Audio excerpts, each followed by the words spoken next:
ಗೆಳೆಯರೇ ನಮಸ್ಕಾರ, ಹೇಗಿದ್ದೀರಿ ಎಲ್ರೋ? ಗೆಳೆಯರೇ, ನಮ್ಮ ದೇಶದಲ್ಲಿ ಆಗಾಗ ಸಿಕ್ಕಾಪಟ್ಟೆ ವೈರಲ್ ಆಗ್ತಾ ಟ್ರೋಲ್ ಆಗೋರು ಯಾರು ಅಂತ ನೋಡಿದರೆ ಅದು ನಮ್ಮ ವಿಪಕ್ಷ ನಾಯಕ ರಾಹುಲ್ ಗಾಂಧಿ. ಹಾಗೆಯೇ ನಮ್ಮ ರಾಜ್ಯದಲ್ಲಿ ವೈರಲ್ ಆಗೋರು ಯಾರು ಅಂದರೆ ಒಂದು ಅಪ್ಪ ಮತ್ತೊಂದು ಮಗ. ಅವರೇ AICC ಅಧ್ಯಕ್ಷ ಮಲ್ಲಿಕಾರ್ಜುನ ಖರ್ಗೆ ಮತ್ತು ಅವರ ಪುತ್ರ ಮರಿ ಖರ್ಗೆ.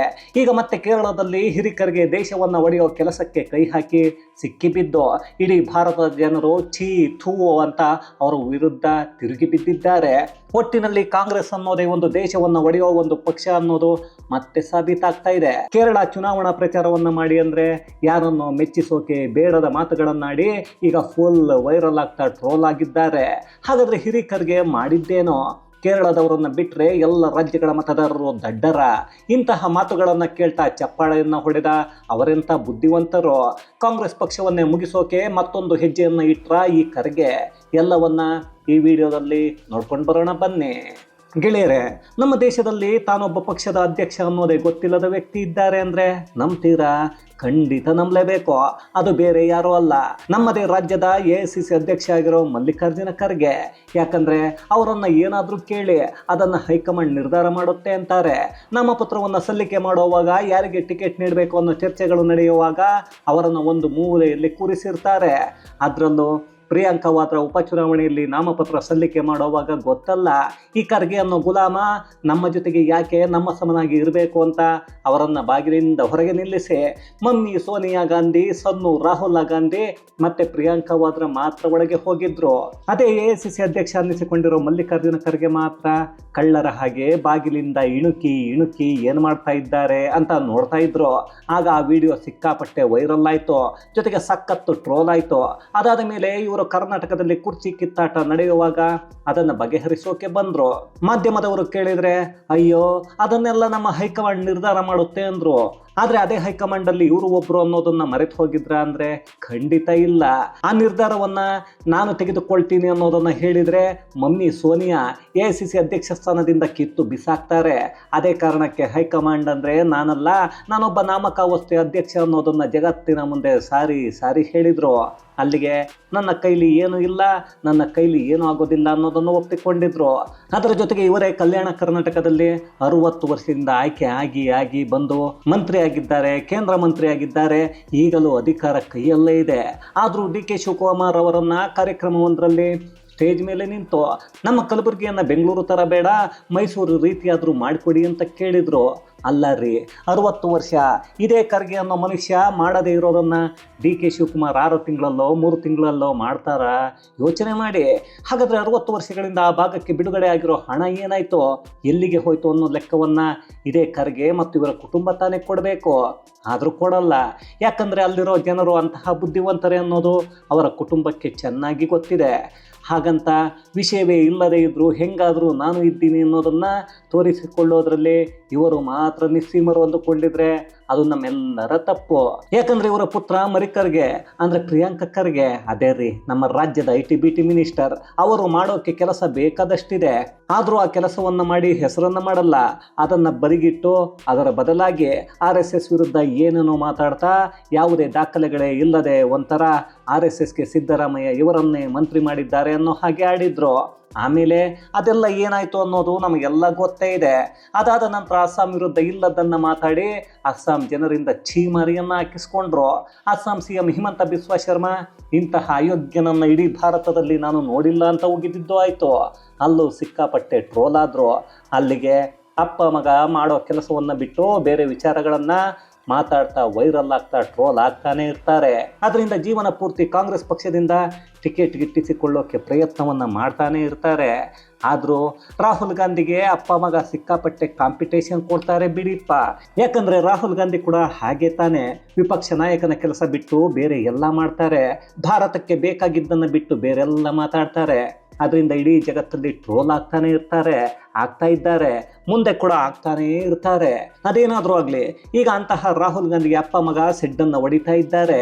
ಅದರಲ್ಲೂ ಟ್ರೋಲ್ ಆಗೋದು, ವೈರಲ್ ಆಗೋದು, ಜೊತೆಗೆ ದೇಶವನ್ನು ಹೊಡೆಯೋ ಪ್ರಯತ್ನದಲ್ಲೂ ಕೈಯನ್ನು ಜೋಡಿಸ್ತಾ ಇದ್ದಾರೆ ಅನ್ನೋದು ನಮಗೆ ನೋಡೋಕ್ಕೆ ಸಿಗ್ತಾ ಇದೆ. ಅದನ್ನು ಖುದ್ದು ಮಲ್ಲಿಕಾರ್ಜುನ ಖರ್ಗೆ ಕೇರಳ ಚುನಾವಣಾ ಪ್ರಚಾರದ ಸಮಯದಲ್ಲಿ ಮಾಡಿಕೊಂಡಿದ್ದಾರೆ. ಸ್ವಲ್ಪ ಈ ವಿಡಿಯೋ ನೋಡ್ಕೊಂಡು ಬಂದ್ಬಿಡಿ. Don't misguide the people of Kerala. They are very clever. they are educated. Modi ji, Vijay, you both can fool people who are illiterate in Gujarat or in other place, but you can't fool Kerala people. കേരളത്തിലെ ജനങ്ങളെ അങ്ങനെ കബളിപ്പിക്കാൻ കഴിയില്ല. അവർക്ക് വിദ്യാഭ്യാസമുള്ളവരാണ്, അവർ പ്രബുദ്ധരാണ്, അവരെ ഒരിക്കലും അത്തരത്തിൽ കളിപ്പിക്കാൻ കഴിയില്ല.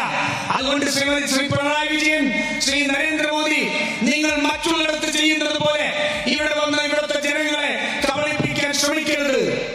Kerala people, not only Kerala, they are throughout the world. They are working, they are sending money to India. ನೋಡಿದ್ರಲ್ಲ, ನಮ್ಮ ರಾಜ್ಯದ ಘನಾಂಧಾರಿ ವ್ಯಕ್ತಿ ಮಲ್ಲಿಕಾರ್ಜುನ ಖರ್ಗೆ ಮಾತಾಡಿದ್ದನ್ನ. ಅವರು ಹೇಳ್ತಾ ಇರೋದು ಗುಜರಾತ್ ಮತ್ತು ಬೇರೆ ರಾಜ್ಯಗಳಲ್ಲಿರೋ ವಿದ್ಯಾವಂತರನ್ನ ಫೂಲ್ ಮಾಡಿದ ಹಾಗೆ ಕೇರಳದ ಜನರನ್ನ ಮಾಡೋಕ್ಕೆ ಆಗಲ್ಲ. ಯಾಕಂದ್ರೆ ಅವರು ವಿದ್ಯಾವಂತರು, ಹಾಗೆ ಬಹಳ ಬುದ್ಧಿವಂತರು, ಜೊತೆಗೆ ವಿದೇಶದಲ್ಲಿ ದುಡಿದು ಭಾರತಕ್ಕೆ ದುಡ್ಡನ್ನ ಕೊಡ್ತಾ ಇರೋರು ಅಂದ್ರು. ಅಲ್ಲ ರೀ, ನನಗೆ ಒಂದು ವಿಚಾರ ಇವತ್ತಿಗೂ ಗೊತ್ತಾಗ್ತಾ ಇಲ್ಲ. ಕೇರಳದ ಜನರು ವಿದ್ಯಾವಂತರು, ಬುದ್ಧಿವಂತರು ಸರಿ, ಅದೇ ಬಿಹಾರ ಹಾಗೆಯೇ ಉತ್ತರ ಭಾರತದ ಬಹಳಷ್ಟು ರಾಜ್ಯಗಳಲ್ಲಿ ವಿದ್ಯಾವಂತರು ಇದ್ದಾರೆ ಅನ್ನೋದು ನಿಜ. ಆದರೆ ಇದೇ ವಿದ್ಯಾವಂತ ರಾಜ್ಯ ಕೇರಳದಿಂದ ISIS ಉಗ್ರ ಸಂಘಟನೆಯನ್ನು ಸೇರಿದವರೇ ಅತಿ ಹೆಚ್ಚು. ಅವರೆಲ್ಲ ವಿದ್ಯಾವಂತರೇ, ದಡ್ಡರಲ್ಲ, ಬುದ್ಧಿವಂತರೇ. ಅದೇ ಬಿಹಾರದಂಥ ಅವಿದ್ಯಾವಂತ ರಾಜ್ಯ ಅತಿ ಹೆಚ್ಚು IAS ಮತ್ತು IPS ಅಧಿಕಾರಿಗಳನ್ನು ದೇಶಕ್ಕೆ ಕೊಟ್ಟಿದೆ ಅನ್ನೋದು ಅಷ್ಟೇ ಸತ್ಯ. ಅಷ್ಟೇ ಯಾಕ್ರಿ, ಮುಸಲ್ಮಾನರನ್ನ ಮತಾಂತರ ಮಾಡೋ ಮುಖ್ಯವಾದ ಜಾಗ ಇರೋದು ಅದೇ ವಿದ್ಯಾವಂತ ರಾಜ್ಯ ಕೇರಳದಲ್ಲಿ, ಅದು ಕೂಡ ಮಲ್ಲಾಪುರಂ ಅನ್ನೋ ಊರು. ಇದರ ಅನುಭವ ನಮಗೂ ಆಗಿದೆ, ಅದನ್ನೇ ನಾನು ಹೇಳ್ತಾ ಇದ್ದೀನಿ. ಕೇವಲ ಓದಿದವನು ದುಡ್ಡಿನ ಹಿಂದೆ ಯಾರದ್ದೋ ಗುಲಾಮನಾಗಿ ಬದುಕ್ತಾನೆ ಅಥವಾ ಯಾರದ್ದೋ ಕೈ ಕೆಳಗೆ ಕೆಲಸವನ್ನ ಮಾಡ್ತಾನೆ. ಅದೇ ಕಡಿಮೆ ಓದಿದವನು ದೇಶವನ್ನು ಸುತ್ತಿ ಕೋಶವನ್ನು ಓದಿದ್ರೆ ಸಾಕು, ಇಡೀ ದೇಶದ ಜ್ಞಾನವನ್ನು ತಿಳಿದುಕೊಳ್ತಾನೆ.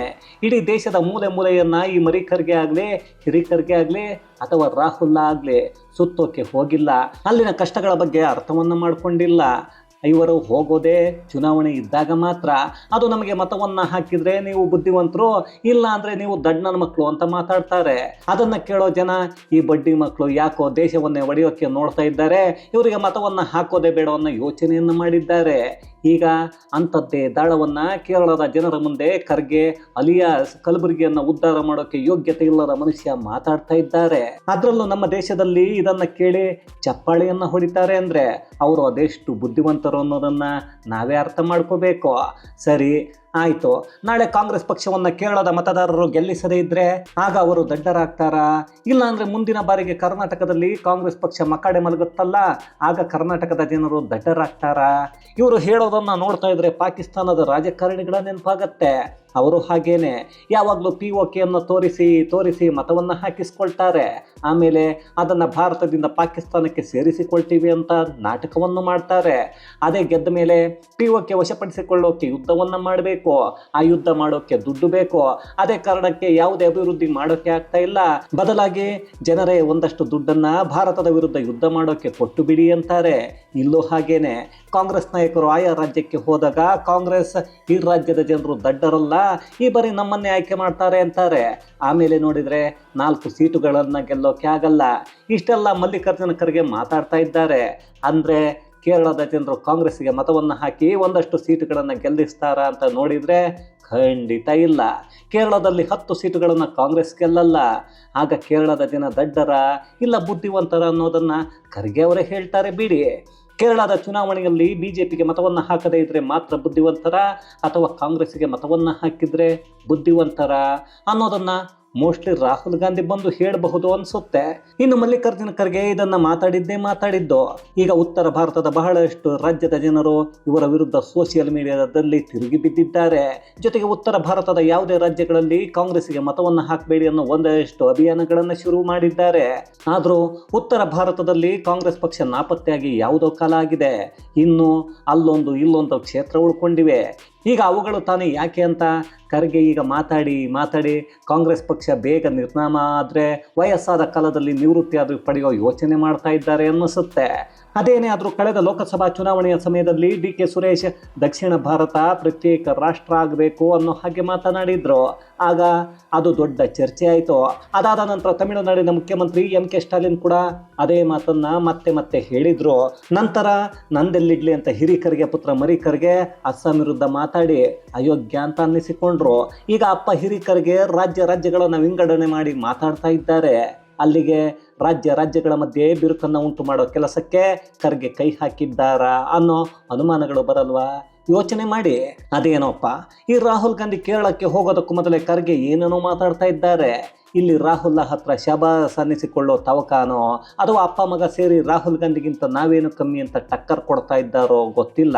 ಒಟ್ಟಿನಲ್ಲಿ ಕಾಂಗ್ರೆಸ್ ಮುಕ್ತ ಭಾರತ ಮಾಡೋಕೆ ರಾಹುಲ್ ಗಾಂಧಿ ಒಬ್ಬರಿಂದ ಬೇಗ ಆಗ್ತಾ ಇಲ್ಲ, ಅದಕ್ಕೆ ನಾವು ಕೈಯನ್ನು ಜೋಡಿಸ್ತೀವಿ ಅನ್ನೋ ಹಾಗೆ ಖರ್ಗೆ ಮಾತಾಡ್ತಾ ಇದ್ದಾರೆ. ಅಲ್ಲಿಗೆ ಕಾಂಗ್ರೆಸ್ ಪಕ್ಷದ ಅತಿ ಹಳೆಯ ನಾಯಕ ಖರ್ಗೆ ಅವರ ಮಾತುಗಳು ಪಕ್ಷ ಗೆದ್ದಾಗ ರಾಜ್ಯದಲ್ಲಿ ಏನೆಲ್ಲ ಅಭಿವೃದ್ಧಿ ಕೆಲಸಗಳನ್ನು ಮಾಡುತ್ತೆ, ಆ ರಾಜ್ಯವನ್ನು ಹೇಗೆ ಉದ್ಧಾರ ಮಾಡ್ತೀವಿ, ಅಲ್ಲಿ ಯುವ ಜನತೆಗೆ ಎಷ್ಟು ಉದ್ಯೋಗ ಸೃಷ್ಟಿ ಮಾಡ್ತೀವಿ ಅನ್ನೋದನ್ನು ಮಾತಾಡೋದೇ ಇಲ್ಲ. ಯಾಕಂದರೆ ಈ ಕಾಂಗ್ರೆಸ್ ಅನ್ನೋ ಪಕ್ಷದಲ್ಲಿರೋ ಯಾವುದೇ ನಾಯಕನಿಗೂ ಭವಿಷ್ಯದ ಬಗ್ಗೆ ಯೋಚನೆ ಅನ್ನೋದು ಇಲ್ಲ, ಅದಕ್ಕೆ ತಯಾರಿಗಳನ್ನು ಮಾಡಬೇಕು ಅನ್ನೋದು ಮೊದಲೇ ಇಲ್ಲ.